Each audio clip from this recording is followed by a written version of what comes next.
Sarah Martinez had always been smaller than everyone else. At barely 5 feet 2 inches and weighing just 120 pounds, she looked more like a high school student than a soldier when she first walked into the recruitment office in downtown Phoenix. The sergeant behind the desk barely looked up from his paperwork when she approached. "Ma'am, if you're looking for your boyfriend or husband, they might be in the back doing their physical tests," he said without raising his eyes. Sarah cleared her throat. "Actually, I'm here to enlist." The sergeant finally looked up, his eyebrows raising slightly. He studied her for a moment, taking in her petite frame and youthful appearance. "You sure about that, sweetheart? The military isn't exactly summer camp." Those words would echo in Sarah's mind for years to come. She had grown up in a rough neighborhood where being small meant being a target. Her father, a veteran himself, had taught her early that size doesn't determine strength, but character does. When her older brother Miguel was killed in a gang shooting, she knew she needed to find a different path, one that would let her protect others the way she couldn't protect him. Boot camp was everything the doubters said it would be, and worse. Sarah struggled with the physical demands at first. While other recruits complained about the early morning runs, she was already awake an hour before reveille, doing extra push-ups and sit-ups in the barracks bathroom. The drill sergeant seemed to take particular pleasure in pushing her harder than the others. "Martinez, you think the enemy is going to go easy on you because you're small?" Drill Sergeant Thompson would shout as she struggled to keep up during obstacle courses. But Sarah had something that couldn't be taught in boot camp: an unbreakable determination. Every time someone whispered that she didn't belong, every time she fell behind during a run, every time her gear seemed too heavy for her small frame, she thought about Miguel. She thought about all the people who needed protecting and all the voices that said she wasn't strong enough to be the one to do it. Her breakthrough came during weapons training. While other recruits fumbled with their rifles, complaining about the weight and complexity, Sarah showed a natural aptitude that surprised everyone, including herself. Her small hands, which had been a disadvantage in hand-to-hand combat training, proved to be perfect for the precise movements required for accurate shooting. "Well, I'll be damned," muttered Sergeant Rodriguez as he watched Sarah consistently hit targets that others were missing.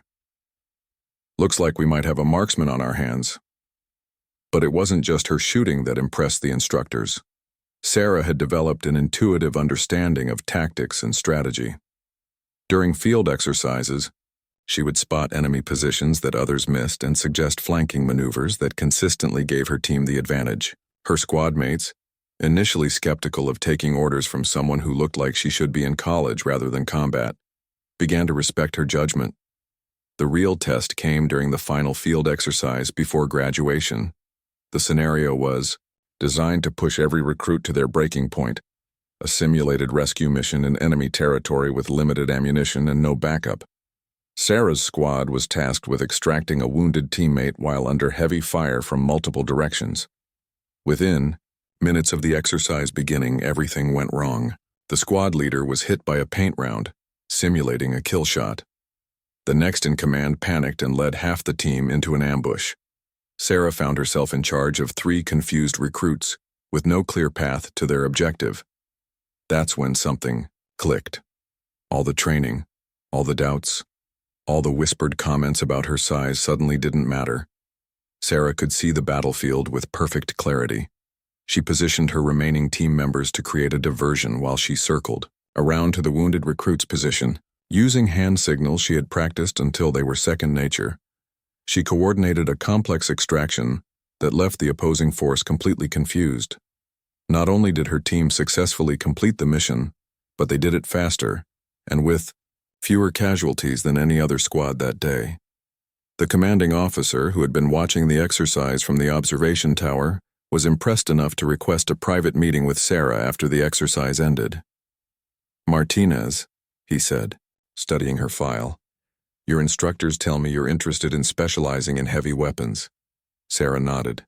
She had put in a request to train on the M249 squad automatic weapon, a light machine gun that many male soldiers found challenging to handle effectively. The officer frowned. "You know that weapon weighs over 22 pounds when fully loaded? Most soldiers your size struggle just to carry it, let alone fire it accurately." "With respect, sir," Sarah replied. I think I can handle it. The officer looked at her for a long moment, then made a note in her file. We'll see about that, soldier. We'll see about that. As graduation day approached, Sarah had proven herself to be one of the most capable soldiers in her class. But she knew the real challenges were just beginning. Soon she would be shipping out to her first assignment, where the doubts about her size and capabilities would start all over again. The difference now was that she had begun to believe in herself, even if others hadn't. On the night before graduation, Sarah sat on her bunk cleaning her rifle one last time. Her bunkmate, a tall woman from Texas named Kelly, watched her with curiosity. You know what I think, Martinez? Kelly said quietly. I think you're going to surprise a lot of people out there. Sarah looked up from her weapon and smiled. I hope so. I really hope so. She had no idea just how prophetic those words would prove to be, or that within 18 months she would find herself in a situation where everything she had learned would be put to the ultimate test. The doubters were about to discover that sometimes the most dangerous weapons come in the smallest packages. The transport helicopter's blades chopped through the desert air as Sarah pressed her face to the small window, watching the endless expanse of sand and rock below. Forward, Operating Base Falcon sat like a small island of civilization in the hostile landscape of Afghanistan's Helmand province. After 6 months of additional training on heavy weapons systems, this would be her first real deployment. Staff Sergeant Mike Harrison, her new squad leader, had made his feelings clear from the moment she stepped off the transport. He was a stocky man from Alabama with 15 years of experience and very traditional views about who belonged in combat roles. So you're the one who thinks she can handle the saw, he said, not bothering to hide his skepticism as he looked her up and down. Hope you can at least carry the ammunition without falling over. The other members of 3rd Squad weren't openly hostile, but Sarah could feel their doubt. There was Rodriguez, a quiet man from California who had been in country for 8 months. Thompson, a joker from Chicago who never seemed to take anything seriously. Williams, a young soldier on his 2nd tour who still had nightmares from his first. And Jackson, a veteran sergeant who would retire after this deployment. The forward operating base was a collection of concrete barriers, prefabricated buildings, and guard towers surrounded by razor wire. The living conditions were Spartan: small rooms shared by 4 soldiers, communal bathrooms, and a chow hall that served food that made boot camp meals seem gourmet. But for Sarah, it wasn't the living conditions that presented the biggest challenge. It was proving herself worthy of carrying the M249. The squad automatic weapon was the heart of their fire team's capability. In the right hands, it could lay down suppressive fire that would keep enemy forces pinned down, while friendly troops maneuvered. In the wrong hands, it was just an expensive burden that could get people killed. Sarah had excelled with the weapon during training, but training ranges were very different from combat zones. Her first patrol was a routine supply escort to a village 20 kilometers from the base. Sarah carried the M249 along with 600 rounds of ammunition, extra water, her personal gear, and medical supplies. The total weight was over 60 pounds, distributed across her small frame. Within the first hour of walking in the desert heat, she was struggling. Maybe we should redistribute some of that weight, Jackson suggested quietly as they took a water break. Sarah shook her head firmly. I've got it. But she could see the looks the other squad members were giving each other. She was slowing them down, and in a combat zone, slow could mean dead. That night, back at the base, Sarah spent 2 hours in the makeshift gym, working on strength exercises specifically designed to help her carry heavy loads more efficiently. 2. Next patrol went better, and the one after that even better. Sarah was adapting, finding ways to distribute the weight that worked with her body type rather than against it. She modified her gear loadout, switched to lighter boots, and even convinced the base armorer to let her experiment with different carrying positions for the weapon. But physical capability was only part of the equation. The other soldiers needed to trust that she could perform when it mattered most, and trust wasn't something that could be earned during routine patrols where the biggest threat was dehydration. That opportunity came 3 weeks into her deployment during what was supposed to be a simple reconnaissance mission. Third Squad was tasked with observing a suspected Taliban supply route near the village of Kala Inau. Intelligence suggested that insurgents were using the area to move weapons and fighters between strongholds. The mission was straightforward. Set up an observation post, watch for enemy activity, and report back to base. They established their position on a rocky hillside that provided excellent visibility of the target area. Sarah set up the M249 with overlapping fields of fire while the other squad members prepared their individual positions. Everything was going according to plan until Williams spotted movement in the valley below. "Sergeant, I've got eyes on approximately 15 military-age males with weapons moving southeast along the target route," Williams reported through his binoculars. Harrison studied the group through his own optics. "Confirmed. They're carrying AK-47s and what looks like RPG equipment. Martinez, can you get the SAW on target?" Sarah adjusted her position, settling the bipod legs of the M249 and checking her sight picture. The distance was approximately 400 meters, well within the weapon's effective range but requiring precise shooting to be effective.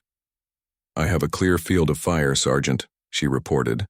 But before Harrison could decide whether to engage, the situation changed dramatically.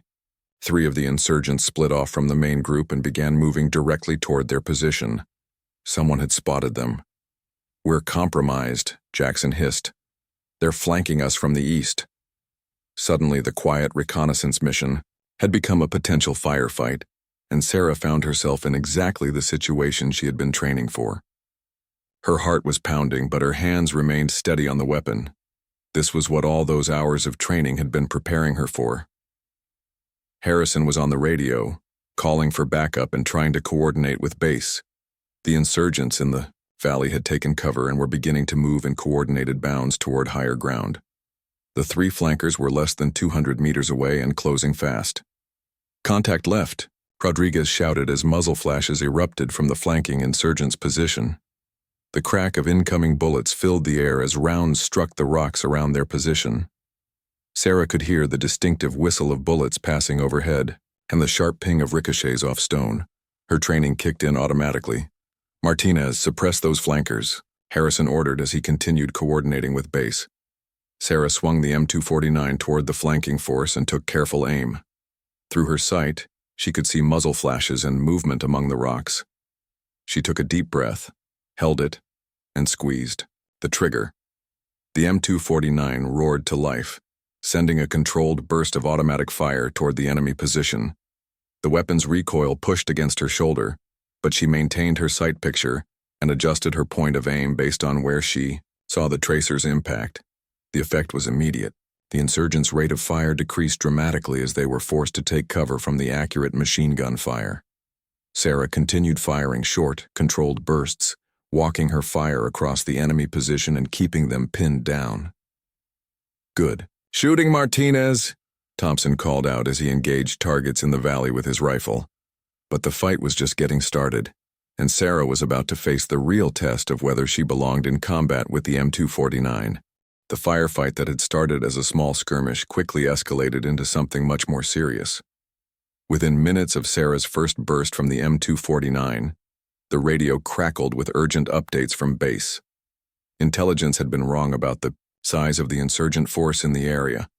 What they thought was a simple supply convoy was actually a coordinated movement of over 40 Taliban fighters preparing for a major attack on forward operating base Falcon. Third Squad found themselves in the worst possible position for infantry soldiers, outnumbered, outgunned, and caught in the open with limited cover. The rocky hillside that had provided such excellent observation now felt like a trap as enemy fighters began moving to surround their position from multiple directions. "Base, this is Thunder 3-6. Harrison spoke rapidly into his radio handset. "We have approximately 40 enemy fighters in 3 separate groups. They're trying to flank us from the north and south. We need immediate air support and reinforcement." The response was not what they wanted to hear. "Thunder 3-6. Be advised that air support is currently engaged with enemy forces attacking the main base. Ground reinforcement is 30 minutes. Out. You need to hold your position." 30 minutes might as well have been 30 hours. Sarah could see enemy fighters moving through the rocks and scrub brush, using the terrain to get closer to their position. The original 3 flankers had been joined by at least 6 more insurgents, and another group was working its way up the hillside from the south. Jackson, the experienced sergeant, quickly assessed their tactical situation. "Harrison, we need to move. If we stay here, they'll surround us completely." But moving meant abandoning the high ground and their prepared positions. It also meant Sarah would have to carry the M249 and all her ammunition while under fire, something that would test her physical limits to the breaking point. William suddenly cried out and fell backward, clutching his shoulder where blood was beginning to seep through his uniform. A sniper had found their range. "Medic!" Thompson shouted, but they all knew that Williams was the squad's medic. Sarah immediately began applying pressure to his wound while trying to keep the M249 ready for action. I'm okay," Williams insisted through gritted teeth. "Just a graze. But we've got bigger problems." He was right. The insurgents were getting bolder, and their fire was becoming more accurate and concentrated. Sarah could hear the distinctive sound of an RPG being prepared somewhere to their east. "RPG," Rodriguez screamed. The rocket-propelled grenade streaked over their position, exploding against the hillside 20 meters behind them. The blast showered them with rock fragments and dust, but more importantly, it told them that the enemy had heavy weapons and wasn't afraid to use them. Harrison made the decision that would save their lives. "We're moving to that compound," he said, pointing to a small collection of mud brick buildings about 300 meters down the hillside. "It's got better cover and clear fields of fire. Martinez, can you provide suppressive fire while we bound?" Sarah nodded, though her stomach was churning with fear and adrenaline. "Roger that, Sergeant." The next 10 minutes were the longest of Sarah's life. While her squad mates prepared to move in pairs, she laid down continuous fire with the M249, sweeping it across known and suspected enemy positions. The weapon grew hot in her hands as she fired burst after burst, keeping the insurgents' heads down while her friends made their desperate dash to better cover. Thompson and Rodriguez went first, sprinting and diving between rocks while Sarah's machine gun fire cracked over their heads. The insurgents tried to engage the moving soldiers, but Sarah's accurate fire forced them to keep low, spoiling their aim. "Moving," Jackson called out as he and Williams, despite his wound, began their bound to the next position. Sarah continued firing, her ammunition supply dwindling rapidly. She was down to her last 100 rounds when Harrison grabbed her shoulder. "Our turn, Martinez. Can you move with that weapon?" Sarah looked at the distance they had to cover while carrying over 20 pounds of machine gun plus her remaining ammunition. Every muscle in her body was already fatigued from the sustained firing position, and they would be moving under direct enemy fire. "I've got it, Sergeant," she said, though she wasn't entirely sure she did. Harrison laid down cover fire with his rifle while Sarah broke down the M249 from its tripod, slung it across her body, and prepared to run. The moment she left her covered position, the world exploded with gunfire. Bullets snapped past her head and kicked up dust around her feet as she sprinted down the rocky slope. The weight of the weapon and ammunition felt like it was pulling her toward the ground with every step. Her lungs burned in the thin mountain air, and her legs felt like rubber. Halfway to the compound, she stumbled and almost fell, but Harrison was there to steady her. "Keep moving, soldier. Almost there." They dove through the doorway of the largest building just as another RPG impacted the hillside where they had been positioned moments before. Sarah's legs finally gave out, and she collapsed against the mud brick wall, gasping for air. But there was no time to rest. Through the windows of the compound, she could see insurgents moving to surround their new position. They had bought themselves better cover, but they were still outnumbered and the enemy was closing in. Rodriguez was already at a window, engaging targets with his rifle. "They're massing for an assault. I count at least 20 fighters moving. Up from the south." Sarah forced herself to stand and moved to a window that offered a clear field of fire. She set up the M249 on its bipod, checked her remaining ammunition, and prepared for what she knew would be the fight of her life. Williams, despite his wounded shoulder, was distributing ammunition and trying to coordinate their defense. "We've got maybe 15 minutes before they're close enough to rush us," he reported. After that, it's going to get real ugly real fast. Harrison was back on the radio, his voice urgent but controlled. Base, Thunder 36 is now at grid 41 SMB 12345-67890. We're taking heavy fire and need immediate support. We cannot hold this position much longer. The response crackled through the static. Thunder 36, air support is still engaged. Ground reinforcement is 20 minutes out. Hold your position at all costs. 20 minutes. Sarah checked her ammunition count one more time and settled in behind the M249. She could see enemy fighters moving through the compound's outer buildings, getting ready for their final assault. Her small squad was about to face the ultimate test, and everything would depend on whether a 120-pound soldier could handle a machine gun that most people said was too big for her. The real battle was about to begin. The attack came at dawn, just as the first rays of sunlight began to paint the Afghan mountains gold.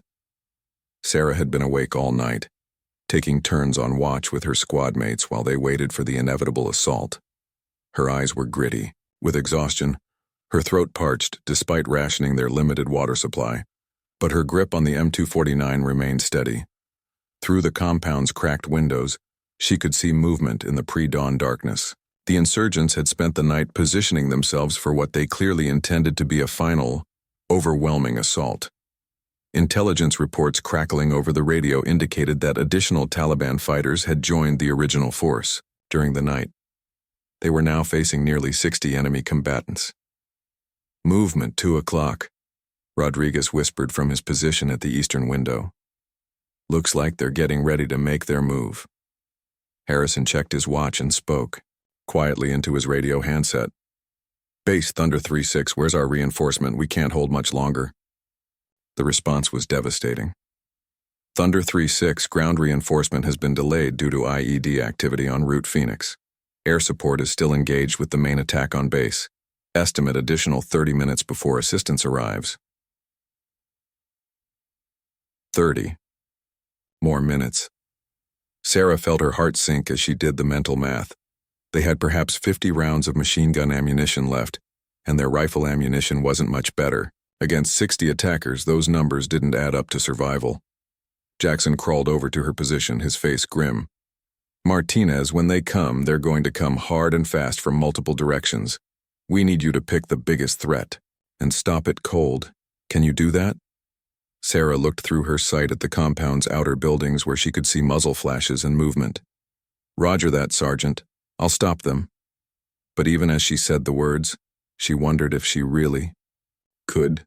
The M249 was designed to lay down suppressive fire, not to single-handedly stop a coordinated assault by superior numbers. Her training had prepared her for many situations, but nothing quite like this. The attack began with a barrage of rocket-propelled grenades that shook the entire compound. Dust and debris rained down from the ceiling as explosions rocked their defensive positions. Through the chaos, Sarah could hear the distinctive sound of automatic weapons fire getting closer.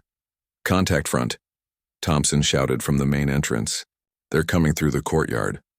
Sarah swung the M249 toward the sound of the heaviest fighting and immediately saw the tactical situation developing. A group of approximately 15 insurgents was making a coordinated rush across the compound's central courtyard, using covering fire from fighters positioned in the outer buildings. She took careful aim at the lead elements of the assault and opened fire. The M249 roared, sending accurate bursts into the attacking formation. 3 insurgents dropped immediately, but the others continued their advance, firing as they moved. "Left side! Left side!" Rodriguez called out as another group of fighters attempted to flank them through a breach in the compound's western wall.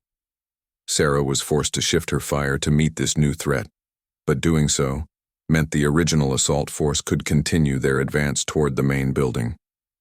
She was learning the harsh reality of combat.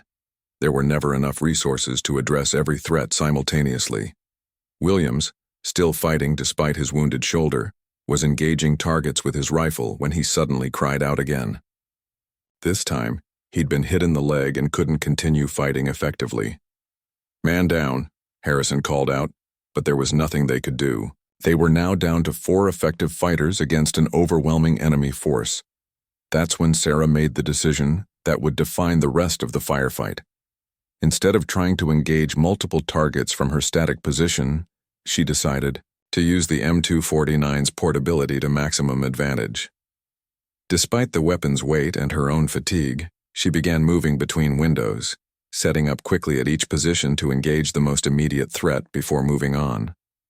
Her first move was to the northern window, where she could engage the flanking force that Rodriguez had identified. She set up the bipod, acquired targets, and fired a long burst that scattered the approaching insurgents. Before they could regroup and return fire on her position, she was already moving. Her second position was back at the eastern window, where the original assault force was still trying to advance across the courtyard. This time, her fire was even more effective because the insurgents weren't expecting her to be in a different location. Her accurate machine gun fire forced them to take cover behind a low wall, disrupting their coordinated advance. The key to her success was speed and unpredictability. The insurgents were trying to coordinate their fire on her expected positions, but she was never where they thought she would be. Each time they prepared to engage her with concentrated fire, she had already moved to a different window and was engaging them from an unexpected angle. Jackson, who had initially doubted whether Sarah could even carry the M249 effectively, watched in amazement as she used the weapon with a mobility and tactical awareness that he had rarely seen in his 15 years of combat experience. Where did she learn to do that? He muttered to Harrison as Sarah broke down the weapon for another move. I have no idea, Harrison replied, but it's working. Sarah's unconventional tactics were having a significant impact on the enemy's assault. What should have been a straightforward, overwhelming attack was becoming a confused, fragmented engagement. The insurgents couldn't coordinate their movements effectively because they never knew where the deadly accurate machine gun fire would come from next. But Sarah was paying a price for her aggressive tactics. The constant movement while carrying the heavy weapon was exhausting her rapidly. Her ammunition was running dangerously low, and she could feel her accuracy beginning to suffer as fatigue set in. During one movement between positions, she stumbled and nearly dropped the weapon. Thompson reached out to steady her, and she could see the concern in his eyes. Martinez, you need to slow down, you're going to collapse.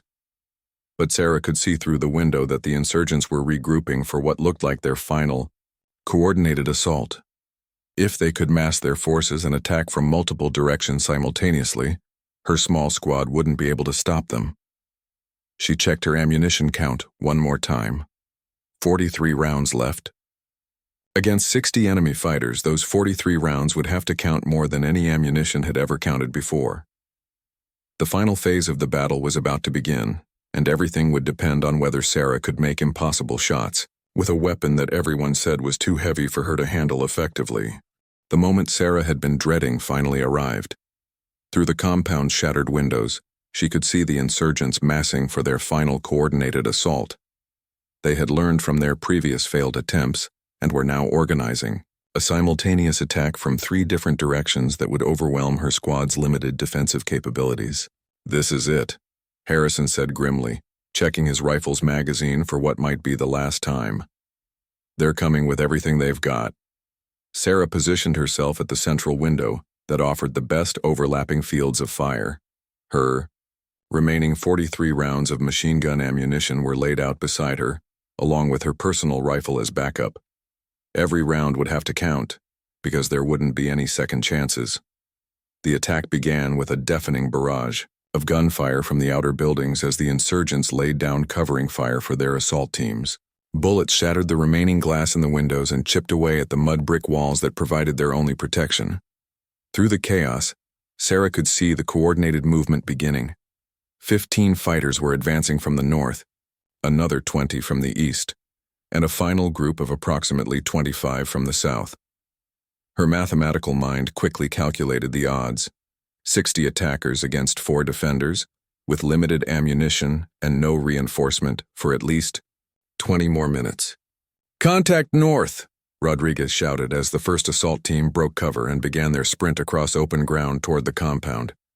Sarah swung the M249 toward the northern threat and immediately saw the problem. The insurgents had learned from her previous tactics and were advancing in a spread formation that would require her to engage multiple targets across a wide area. She couldn't stop them all with concentrated fire on a single point. That's when Sarah made the tactical decision that would later be studied in military academies around the world. Instead of trying to stop all three assault teams, she would focus her limited ammunition on creating maximum psychological impact by targeting the leaders and key personnel in each group. Her first burst caught the lead fighter in the northern assault team, a tall man who was clearly directing the others' movements. When he fell, the coordinated advance immediately became confused and disorganized. The other insurgents slowed their advance, unsure of their direction without their leader. Sarah immediately shifted to the eastern assault, where she identified another apparent leader by his position and the way other fighters were responding to his hand signals. Her second burst was equally accurate, dropping the target and sending the eastern assault team scrambling for cover. But her success came at a cost. By the time she shifted to engage the southern assault team, they had advanced much closer to the compound and were now less than 50 meters from the building. At that range, her machine gun fire was devastatingly effective, but it also meant the enemy was close enough to throw grenades and make final rushes that could overwhelm their positions. Jackson was at the southern window, engaging targets with his rifle when an insurgent managed to get close enough to throw a grenade through the opening. The explosive device bounced off the back wall and rolled toward the center of their defensive position. "Grenade!" Jackson screamed. Everyone dove for cover. But Sarah realized that the grenade had landed directly next to her ammunition supply. If it exploded there, not only would it likely kill or wound several of them, but it would also destroy their remaining machine gun ammunition, ending any chance they had of holding out until reinforcement arrived. Without thinking about the consequences, Sarah lunged toward the grenade, grabbed it, and hurled it back through the window in the direction it had come from. The explosive detonated just outside the building, close enough that the blast wave knocked her to the ground and filled her ears with ringing, but far enough away that it didn't cause serious casualties. Thompson helped her to her feet, his eyes wide with disbelief. "Martinez, that was either the bravest thing I've ever seen or the craziest thing I've ever seen." "Probably both," Sarah replied, shaking her head to clear the ringing in her ears. But there was no time to reflect on what had just happened. The southern assault team was regrouping for another push, and her ammunition count was now down to 28 rounds. The next phase of the battle tested every skill Sarah had developed during her training and deployment. The insurgents, having failed in their coordinated assault, switched to infiltration tactics, trying to get small groups of fighters close enough to the building to breach their defenses. Sarah found herself playing a deadly game of cat and mouse, using the M249's superior range and accuracy to engage individual targets as they attempted to move between cover points. Each shot had to be perfect, because there was no ammunition to waste on suppressive fire or ranging shots. Rodriguez called out target locations as he spotted movement, and Sarah would quickly acquire and engage each threat with short, precise bursts. Her accuracy was extraordinary under the circumstances. Nearly every burst found its target, dropping insurgents who thought they were safely concealed behind rocks or building fragments. But even perfect accuracy couldn't change the fundamental mathematics of the situation. With each successful engagement, her ammunition supply decreased while the number of remaining enemies stayed stubbornly high. Sarah was winning every individual engagement while slowly losing the overall battle. That's when the situation changed in a way that no one could have predicted. Williams, who had been quiet at his position despite his wounds, suddenly grabbed Harrison's radio and began speaking rapidly in what sounded like perfect Pashto, the local language. "What the hell is he doing?" Thompson asked. Williams held up his hand for silence while continuing his conversation on the radio. After several minutes of animated discussion, he switched back to English and made a report that stunned everyone in the building. "I've been talking to the village elder from Kala Inao," Williams explained. "Turns out these aren't Taliban fighters. They're bandits who have been terrorizing the local villages for months. The elder says if we can hold out for 10 more minutes, his village militia is moving to surround the remaining attackers." Sarah looked at her ammunition count one more time. 15 rounds left. 10 more minutes of fighting. The mathematics were still impossible, But for the first time since the battle began, she felt a small spark of hope. The final phase of the firefight was about to begin, and it would require everything Sarah had learned about warfare, leadership, and the power of never giving up when others are counting on you to succeed. The final 10 minutes of the battle would later be described by military historians as a perfect example of how individual courage and tactical brilliance can overcome overwhelming odds. Sarah, down to her last 15 rounds of machine gun ammunition, was about to face the ultimate test of everything she had learned about warfare and leadership. William's revelation about the village militia had changed the psychological dynamics of the fight, but it hadn't changed the immediate tactical situation. The remaining insurgents, now identified as bandits rather than Taliban fighters, were still determined to overrun the compound and eliminate the witnesses to their activities in the area. Sarah could hear increased radio chatter from the enemy positions as they coordinated what appeared to be a final desperate assault. Through her sight, she could see approximately 30 fighters still in positions around the compound, and they were clearly preparing for one last coordinated attack. Movement on all sides, Rodriguez reported grimly. They're coming with everything. They have left. Harrison was back on his radio, trying to coordinate with both the incoming reinforcements and the village militia that Williams had contacted. The situation was becoming incredibly complex, with multiple friendly forces trying to coordinate their actions while under fire from an increasingly desperate enemy. That's when Sarah made the decision that would save not only her squad, but also 50 villagers who had been held captive by the bandits in a camp just over the next ridge.